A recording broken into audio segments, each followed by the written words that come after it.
বছর পর্যন্ত বাংলাদেশে 5 বার দুর্নীতি চ্যাম্পিয়ন করেছে, ওই সমস্ত দলকে বাংলাদেশের জনগণ আর ক্ষমতায় দেখতে চায় না। বাংলাদেশের জনগণ কি ক্ষমতায় দেখতে চায়? ইসলামকে ক্ষমতায় দেখতে চায়। আসা, আমার সময় দেয়া, আমার জীবন দেয়া, আমার মাল দেয়া, আমার ত্যাগ করা সম্পূর্ণ কার উদ্দেশ্যে? জোরে বলেন, একমাত্র আল্লাহর উদ্দেশ্যে। ইসলামী যুব আন্দোলন সাহাবাদের অনুসরণ করে, সাহাবাদের অনুসরণ ইসলামী যুব আন্দোলন। সাহাবাদেরকে ভুলবেন না, তারাই আমাদের অনুপ্রেরণা। আমরা তাদের দেখানো পথে চলতে চাই, তাদের মহব্বত অন্তরে লালন করি, তাদের ভালোবাসতে জানি, তাদেরকে ভালোবাসতে জানি, তাদেরকে এত মহব্বত করি, আমাদের জীবনের কেউ সাহাবায়ে কেরাম থেকে বেশি মহব্বত করি। শুধু কি তাই, যারা সাহাবাদেরকে ঘৃণা করে, সমালোচনা করে, ওদেরকে আমরা মহব্বত করতে পারি না, আমরা ভালোবাসতে পারি না। আমরা জনাব মুহাম্মদ রাসূলুল্লাহ সাল্লাল্লাহু আলাইহি ওয়াসাল্লাম আদর্শ গ্রহণ করে তার দেখানো নীতি আদর্শ বাস্তবায়ন করতে চাই। আমরা এই দোকানের আদর্শ বাস্তবায়ন করতে চাই না, আমরা মুর্শিদের আদর্শ বাস্তবায়ন করতে চাই না, আমরা মদিনাওয়ালার আদর্শ বাস্তবায়ন করতে চাই। আমি যুবান্তকে বলবো, খবরদার সুন্নাতকে বাদ দিয়ে কোন আন্দোলন সংগ্রাম আমরা করতে চাই না। আমরা সুন্নাতকে ধারণ করে আন্দোলন সংগ্রাম করতে চাই। আমরা সুন্নাতকে জবাই দিয়ে তাকিয়ার নামে, আমরা কৌশলের নামে সুন্নাতকে জবাই দিতে চাই না, বরং আমরা চাই সুন্নাতকে সমন্বিত করতে, সুন্নাত অনুযায়ী চলতে। আমি বিশ্বাস করি ওয়ালা তাহিনু ওয়ালা তাহজানু ওয়া আনতুমুল আ'লাউনা ইন কুনতুম মুমিনিন। যদি আমাদের ঈমান মজবুত হয়, যদি ঈমানকে শক্তিশালী করতে পারি, তাহলে এমন আওয়াজ দেব আল্লাহু আকবারের ধ্বনিতে, যেরকম রাজা গৌর গমদের তখ্ত তাউস ধ্বংস হয়ে গেছে, আমরা যদি আল্লাহু আকবারের ধ্বনি দিতে পারি, ঈমানের সাথে আল্লাহু আকবারের ধ্বনি উচ্চারণ করতে পারি, তাহলে বর্তমান ফ্যাসিস্টদের সমস্ত তখ্ত তাউস ভেঙে চুরমার হয়ে যাবে ইনশাআল্লাহ। এজন্য যুব আন্দোলনকে বলবো, খবরদার জিকির ও ফিকির, জবানে জিকির থাকতে হবে, প্রাণের মধ্যে ফিকির থাকতে হবে, কলমের মধ্যে শুকর থাকতে হবে, অঙ্গ প্রত্যঙ্গে সবর থাকতে হবে। মনে রাখবেন, রুহানিয়াত ও জিহাদের সমন্বিত প্রয়াস।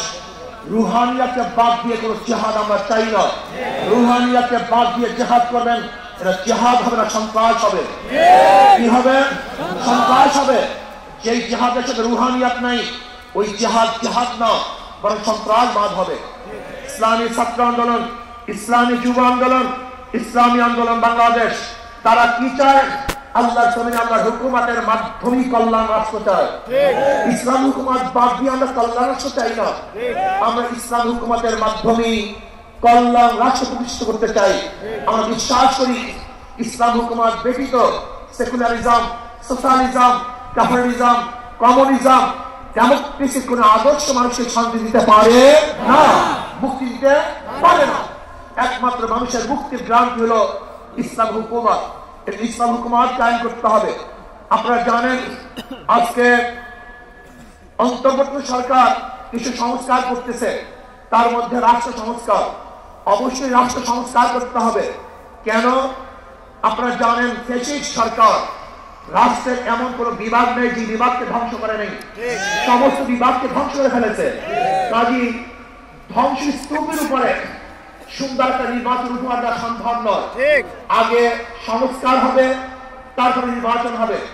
রাষ্ট্র সংস্কারের মধ্যে আমি বিচার বিভাগের স্বাধীনতা চাই, বিচার বিভাগের পূর্ণ স্বাধীনতা চাই। আজকে আমরা কি দেখেছি, সরকার পরিবর্তন হওয়ার সাথে সাথে সমস্ত আসামিরা খালাস হয়ে গেছেন, আবার সরকার পরিবর্তনের সাথে সাথে অনেক আসামি জেলে ঢুকে ঢুকে মরছেন। তার মানে বিচার বিভাগ কি সরকারি ইঙ্গিতে চলে? একটা ভালো রাষ্ট্রের, উন্নত রাষ্ট্রের সবচেয়ে বড় মানদণ্ড হলো বিচার বিভাগের স্বাধীনতা। যেই রাষ্ট্রের মধ্যে বিচার বিভাগের স্বাধীনতা নাই, ওই রাষ্ট্র ভালো কল্যাণমুখী একটা রাষ্ট্র হতে পারে না। এই জন্য বিচার বিভাগের স্বাধীনতা চাই, এমন স্বাধীনতা চাই বিচারকটা আইন অনুযায়ী বিচার করবে, কাউ ইঙ্গিতে বিচার করবে না, কাউ দিকে দৃষ্টি করে বিচার করবে না, বরং আইনে যা আছে সেই অনুযায়ী সে রায় প্রদান করবে। এমন স্বাধীনতা বিচার বিভাগকে থাকতেই হবে। এমনকি ওই চেন্নাইকে, চিটাগংয়ের চেন্নাইকে সেও যদি বিচারের আওতাধীন, সেও যদি আইনের আওতায় খালাস পায়, আমার কোনো আপত্তি নেই। কিন্তু আমিও যদি বিচারের আইনের মাধ্যমে জেলে থাকি, তাহলে আমার আপত্তি নেই। বিচার বিভাগকে স্বাধীন দিতে হবে। কারোর ইঙ্গিতে বিচার বিভাগকে তুলতে পারে না। যদি বিচার বিভাগের স্বাধীনতা না থাকে, মান হাফেরা হুফেরা, তুমি যে গর্ত খুঁজবা সেই গর্তের মধ্যে একদিন তুমিই পড়বা। বিচার বিভাগের স্বাধীনতা চাই। নাম্বার 2, সংবিধান সংস্কার।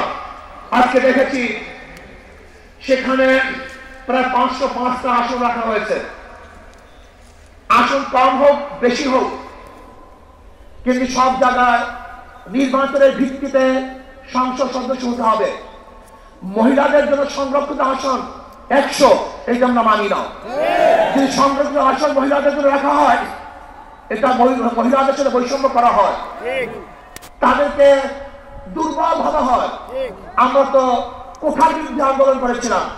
যদি আবার মহিলাদের জন্য কোঠা রাখা হয়, তাহলে আমরা আন্দোলন সাকসেস হই নেই।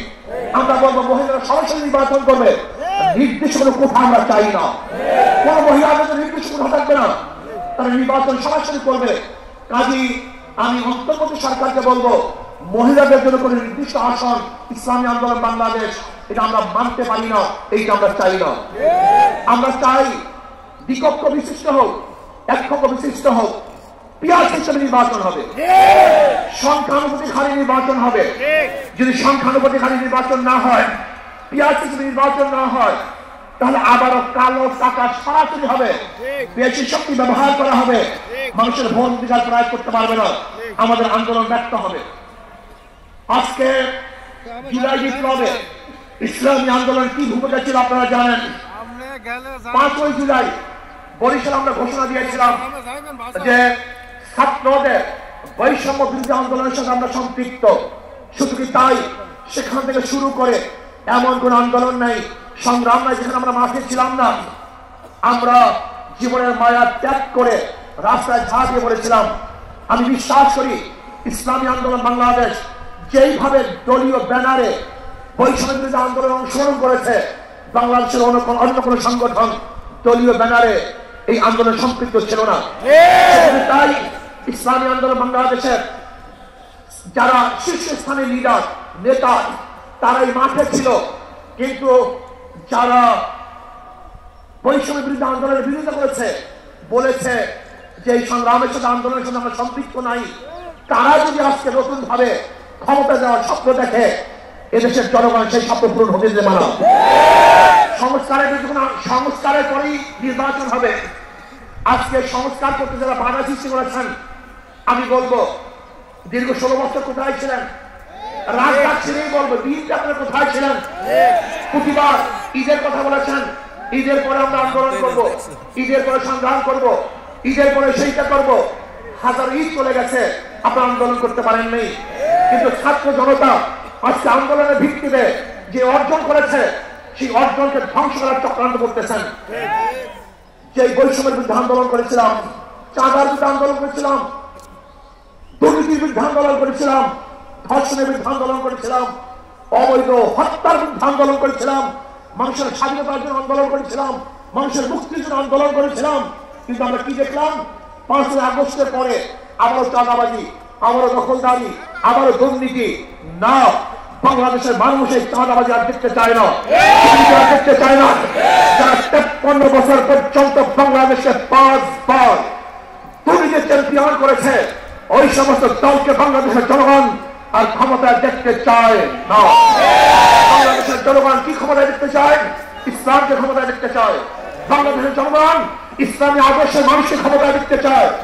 যারা খাঁটি ইসলাম, মদিনার ইসলাম নিয়ে সামনে অগ্রসর হবে, বাংলাদেশের মানুষ তাদেরকে গ্রহণ করবে। মদিনার ইসলামের বাহিরে কোন নব ইসলামকে বাংলাদেশের গ্রহণ করবে না ইনশাআল্লাহ। আমার আসুন, ইসলাম হুকুমাতের জন্য আমাদের সাধনা করতে হবে, চেষ্টা করতে হবে। আমাদের আন্দোলন এখন সমাপ্ত হয় নাই, আমাদের সংগ্রাম এখন শেষ হয় নাই, আমাদের যুদ্ধ এখনো শেষ হয় নাই। ফেসিবাদের বিরুদ্ধে আন্দোলন করেছিলাম, এখন চাঁদাবাজের বিরুদ্ধে আন্দোলন করতে হবে, দখলদারের বিরুদ্ধে আন্দোলন করতে হবে, যারা দুর্নীতিবাজ তাদের বিরুদ্ধে আন্দোলন করতে হবে, যারা টাকা তাদের বিরুদ্ধে আন্দোলন করতে হবে, যারা দেশকে ধ্বংস করার চক্রান্ত করতেছে তাদের বিরুদ্ধেও আরেকবার আন্দোলন করতে হবে। আজকে ভারত আমাদের দেশকে দখল করার চক্রান্ত করতেছে।